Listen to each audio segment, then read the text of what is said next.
Hey friends, and thank you for tuning in to the Occlusal Table, where we bridge dentistry with business, culture, and current events. I'm your host, Taylor Jackson, and for today, we'll be ending the Match Day series with the new dentist coach himself, where he will be sharing tips and strategies on how to match into your top residency program. Let's get started.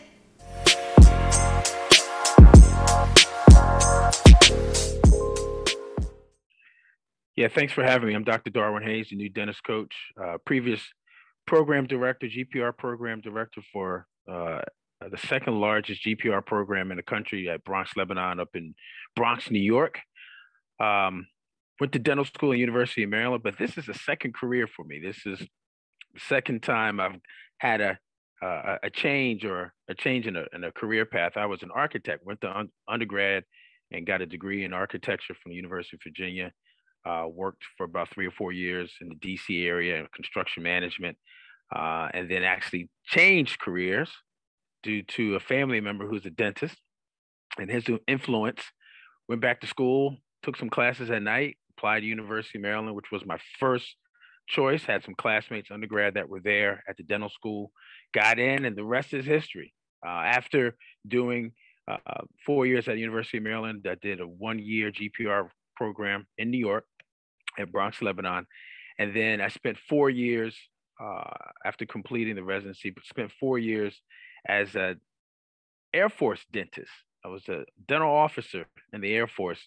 I was stationed at Nellis Air Force Base in Las Vegas, Nevada. Was there for 2 years. I spent a year in Korea. In Korea of all places, actually right before 9/11, I was transitioned over to Korea there for not during 9/11, and then came back to the States and was stationed at the Pentagon in one of uh, the government's one and only, I think, still tri-service health clinics at the Pentagon with Air Force, Navy, and Army. And then after that, I got out of the military and went to practice a big cosmetic practice in Houston, Texas, where I learned everything, even to this day, that I still utilize as a part-time practicing dentist about the how you run a business and how you form a team. And during that time, we were the that I was down in the office in Houston. We were the number one producers of Invisalign in the world for about 2 or 3 years, but learned a lot about life after dental school, life after residency, and then more importantly, how dentistry is a business and how to run it and how to form teams. So, but now currently, fast forward all that time, after being a program director for about 70 years, after going back to Bronx, Lebanon, and actually after working in many different practice settings, private practice, corporate practice, um, I again was working with the GPR program, and it was time for a shift, and that shift was due to a vacancy that the state of New Jersey had for probably over 30 years, and not having a state dental director, and interviewed for the position. And I've been doing that for the last 3 years in charge of oral health programming, and improving the quality of oral health for New Jersey's 9 million residents here. So that's what I'm doing currently, but I'm still involved in things that I'm really passionate about, which is why we're talking about it today, which is helping as many new dentists as possible with their next steps in their careers. That is so awesome, Dr. Darwin. And I definitely appreciate you for being on the show. So definitely coming from starting with being an architect, then going in dentistry, then program director, and then now state dental director. That is awesome. That is an awesome dental journey. So then with jumping into you being a previous program director, what led you to wanting to even go into academia in the first place, or why choose a GPR or an over an AEGD? Right. So for me, well, first part of the question, you may have to uh, uh, re uh, you may have to re-ask the question for the second part. But for me, I think one of the things that I experienced that I think many of us, and you may probably are probably experiencing now as a student, is that there are always some influential faculty members as part of your journey in dental school, right? Some may come early in your career, some may come later as a D4 in your career, but there's always one or two faculty members that have an impact on you to the point where, you know, them helping you uh, allows you to realize the importance of getting help, receiving help, and the importance of how helping someone can make an impact on them, right? Things that they won't forget. So I never forget this retired military professor that we had in clinic that was just very influential, very receptive, very helpful with me learning certain things clinically during my D4 year, and that just resonated with me to the point where I understood the importance of having that connection with students and with faculty. So that's one of the things, right? And then as far as making the decision to do a GPR, it actually happened by mistake. I had applied, I had a list of schools to apply to. Um, and then I got accepted into the Air Force, but guess what? I didn't pass one part of my boards. I think it was I don't know if it was the endo or if it was the crown or the bridge, something. And, you know, I just missed it by one. So I had to delay me going into the Air Force.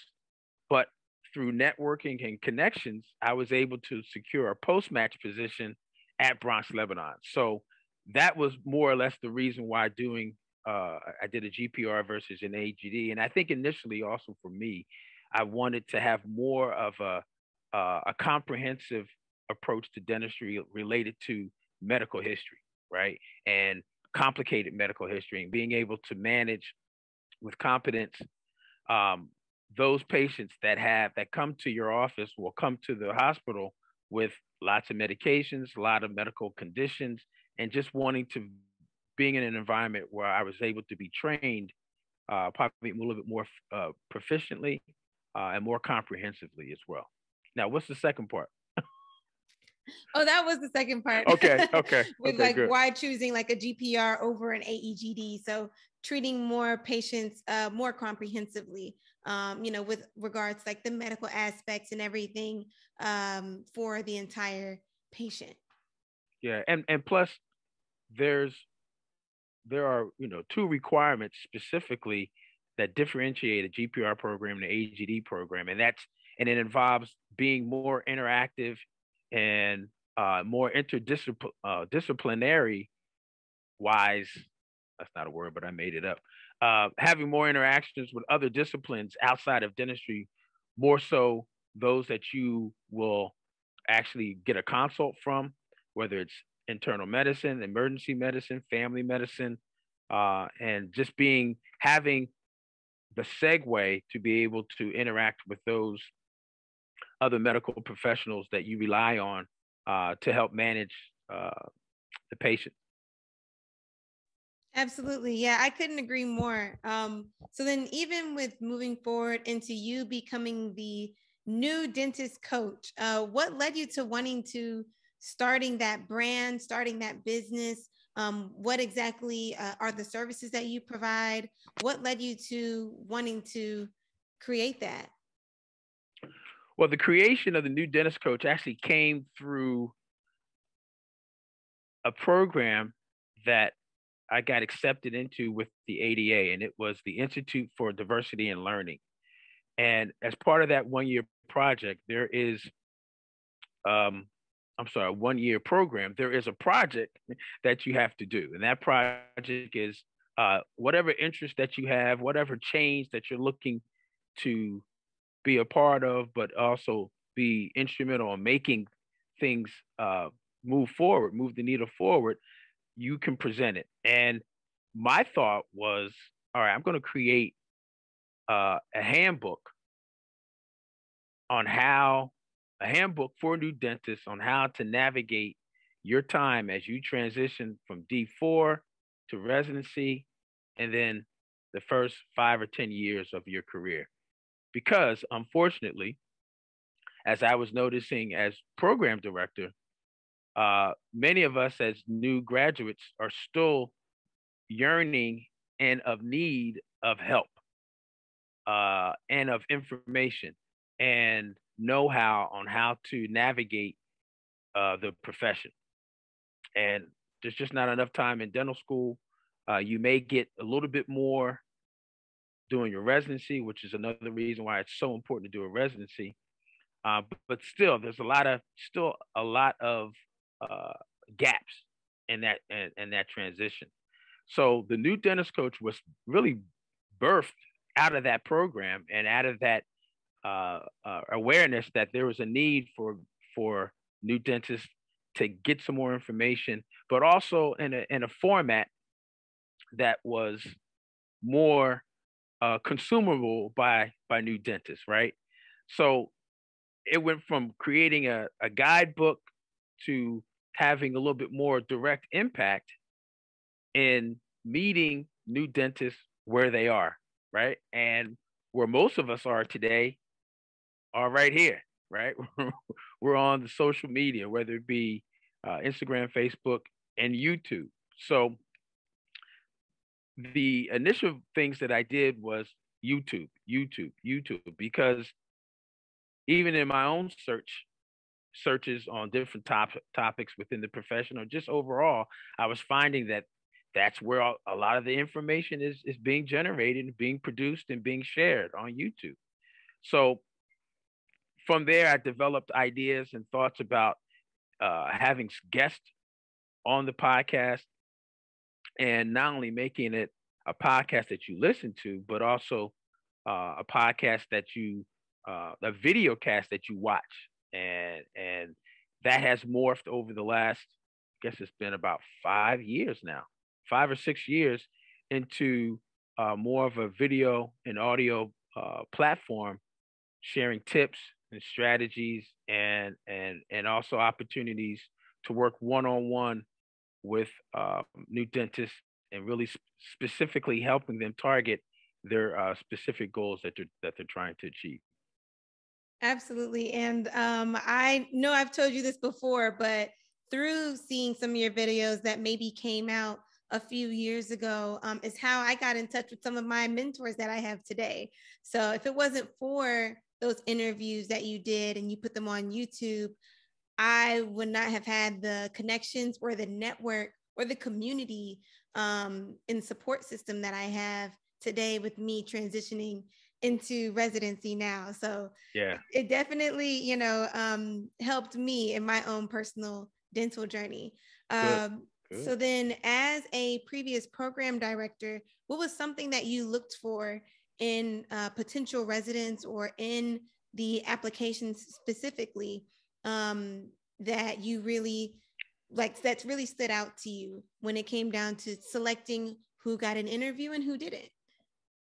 Yeah, so I will tell you, depending on the size of the program, will dictate really how many interviews and that you are going to open up the process to, how many interviews that you're going to have, and also it's going to dictate your timelines as well, right? Or basically based on your program and the mission and the purpose of the program will also dictate what you're looking for, right? Because all the programs, even hospital programs, GPR programs, they're similar, meaning they have to follow the standards that are in the CODA accreditation, but all of them do it differently, right? They have their own. They have the ability to have their own interpretation of how they satisfy and meet the standard of accreditation standards. So, for us at the time, as the second largest program, we had a lot of positions, meaning over 30. So to fill those positions, you have to have a lot of interviews, right? Especially when it comes down to match day. So we typically had traditionally had a need to have a lot of interviews. That means interviewing a lot of people.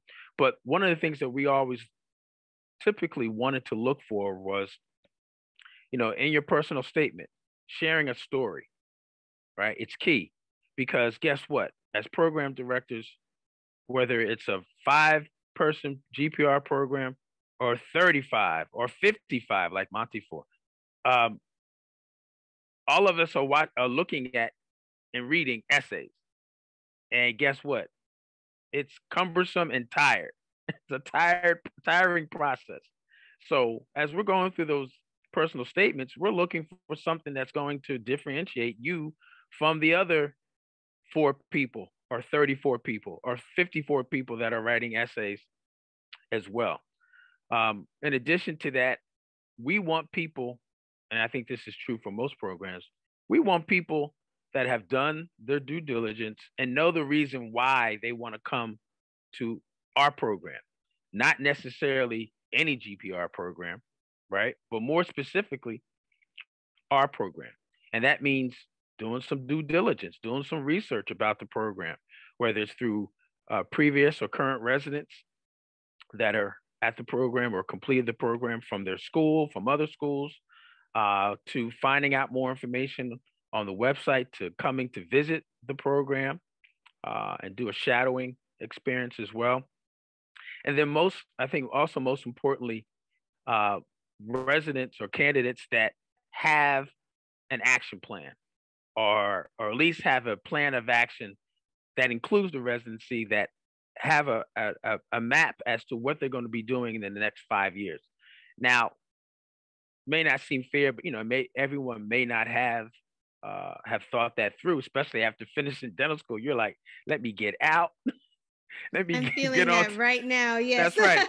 Let me get out so I can get on and get up out of here. But the best time to set your next set of goals is right before you finish the targets and the goals that you set previously, right? So candidates that have an idea as to what they're going to be doing, what they want to do, and then, last one is candidates that want to be at our program, right? Again, and not just be at any program, but they know the reason why they want to be at our program, and being able to communicate that with confidence and certainty.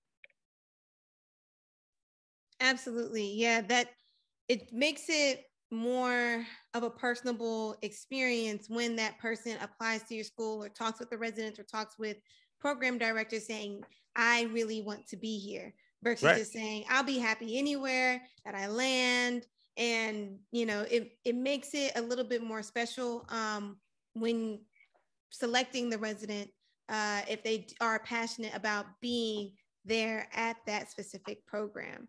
So and it's key because, at any given, depending on the program, whether it's a GPR, you stay 1 year or 2 years, or even a specialty program, you're going to be there for another 365 days. Oh, yeah. Or in some cases, 730 days. And just like dental school, that could be a long time, right? It is. It definitely can be.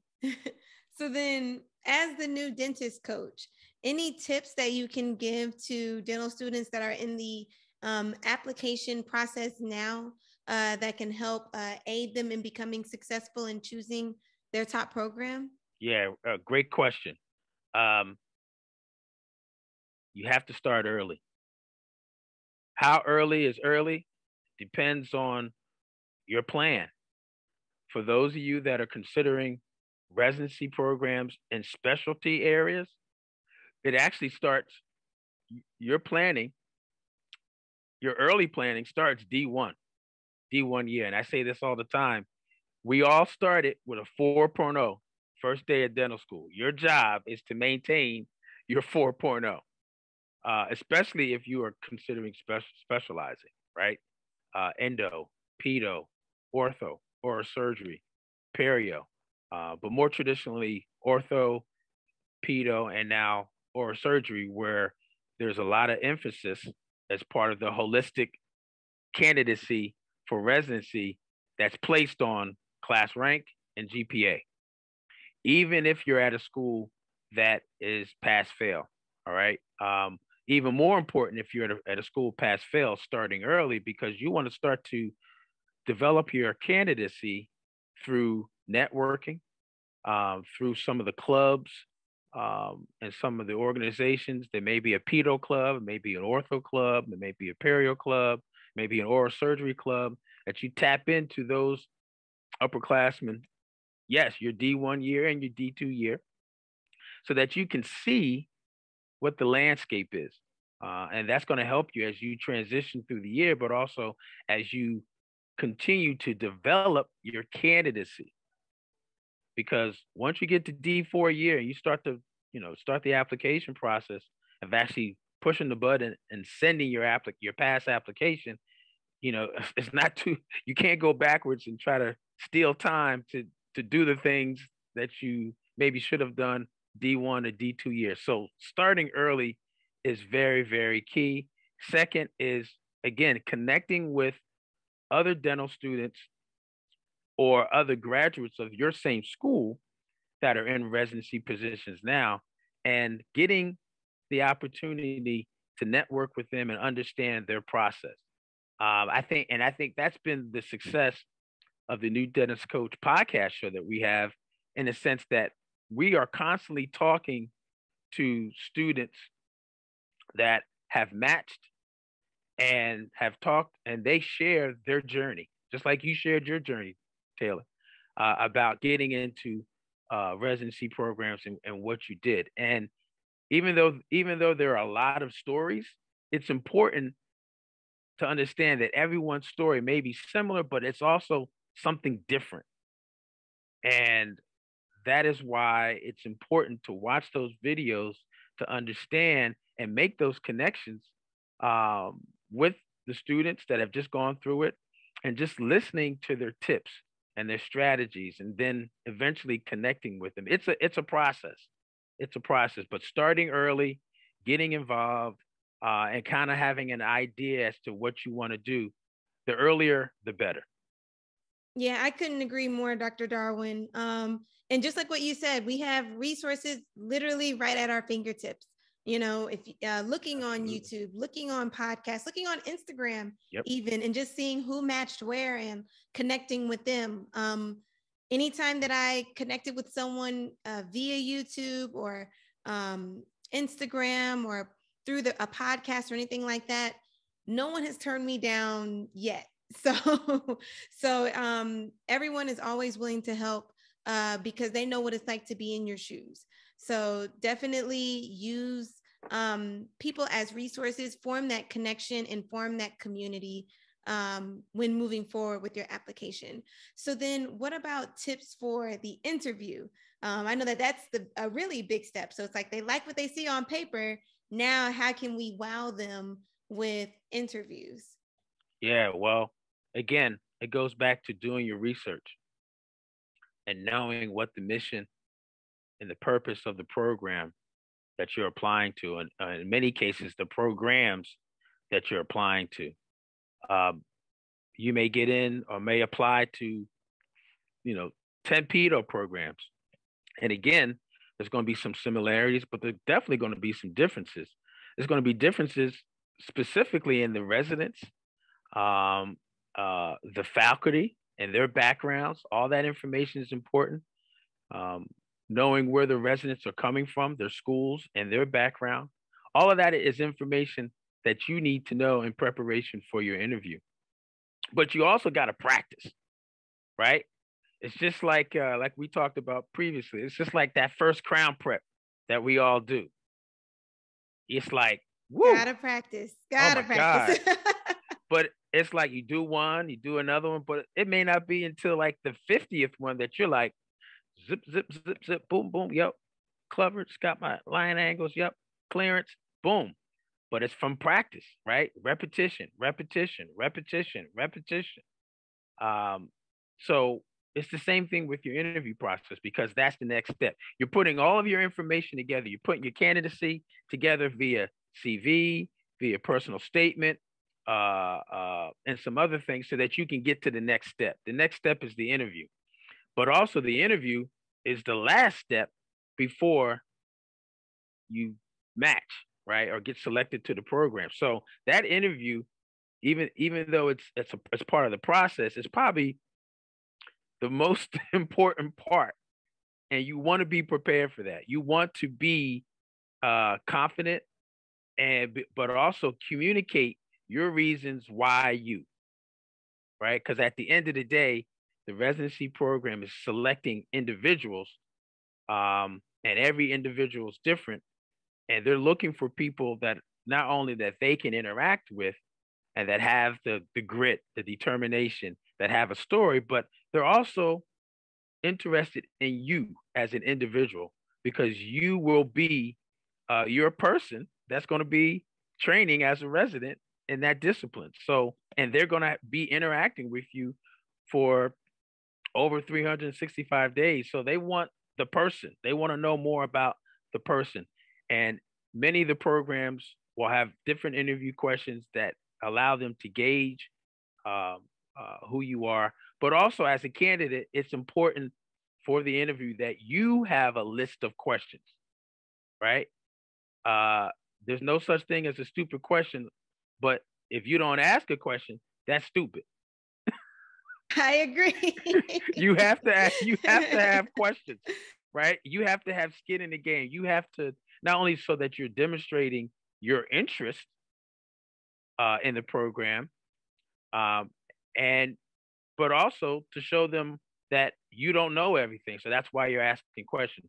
But there's a way of asking questions. There's a way of making sure that you communicate your candidacy, your interest, and there's a way of making sure that you are leaving that interview with no reasons that give them no, you don't want to give them any reasons why they say no. That's your goal. That's your job at the interview. And one of the things that we do for some one-on-one coaching with individuals and candidates is, we have 3 or 4 sessions where we go over the importance of interviewing, some mock interviews, some mock questions, some mock scenarios, how you look on screen, things that you should be doing even before you have the virtual or in-person interview, things that you must do that many people don't do at the end of the interview, before you close out, how to close out the interview, how to follow up with the interview, how to get ready for your match day, and put your rank list together, what to do after you've submitted your rank list, so on and so forth. So it's a process that many take for granted just because they just don't know how important the interview is as well. So then, with going from the side of the hat of dentistry that you wear to all the other personal hats that you wear, from, oh my God. Yeah, I know. How do you maintain work-life balance, if you can, or is it just you have to kind of just allocate certain times in certain places, or is there a routine? Like, how do you do it all? I know some people ask me, and sometimes I just, some things fumble, some things have to fumble sometimes, but but how do you manage your time, or keeping a nice organized schedule with all the hats that you wear? Right. So got to keep in mind, life is fluid, right? Our bodies are fluid. Yeah. But blood that goes from head to toe, from the consumption and the excretion of fluids, water, everything, right? So it's the same thing with things that you're doing on a day-to-day basis. You have to stay fluid. As it relates to work-life balance, I heard this person say this on the podcast I was watching and following, and they asked the same question about balance. And I thought his answer was very, very interesting, because I feel the same way, which is there is no such thing as work-life balance, right? I think I heard that same thing too. Yeah. Here's work, here's life. So if you're trying to balance, that means you got to give up one of them to do the other one, and vice versa, right? So the trick is just do it all. Do it all. And So try not to burn out. yeah, right. Well, that's another thing, burn out. I mean, we're not a candle, but we get the analogy. But to make sure that you do it all is you got to manage the 24 hours in a day, right? And that's where the discipline comes in. We as dentists, as dental students, we are very disciplined. Not only have we given up uh, an additional 4 or 5 years, and if you're doing a residency, especially like oral surgery, you've given up 8 years or maybe 10 years. Now, have we given up that time where we could be in our careers, making money, providing for our families, doing the things that we want and we have on our list?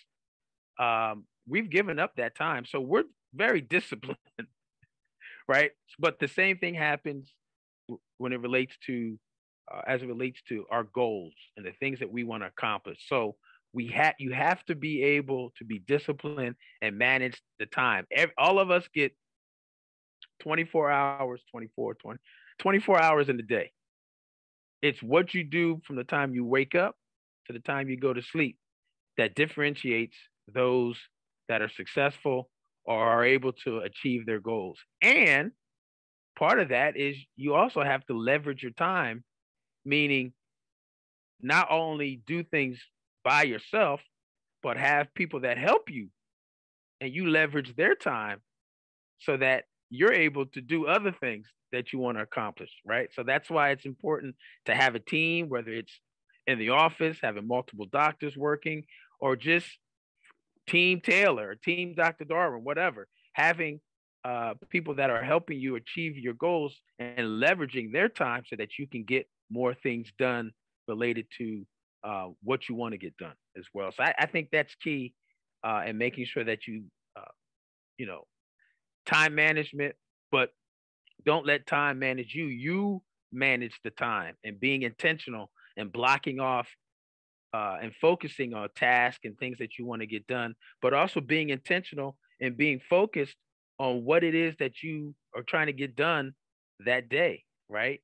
In addition to eating right and getting sleep and working out, all those things, and family time and friend time and all of that. So it's a full life is a full-time job.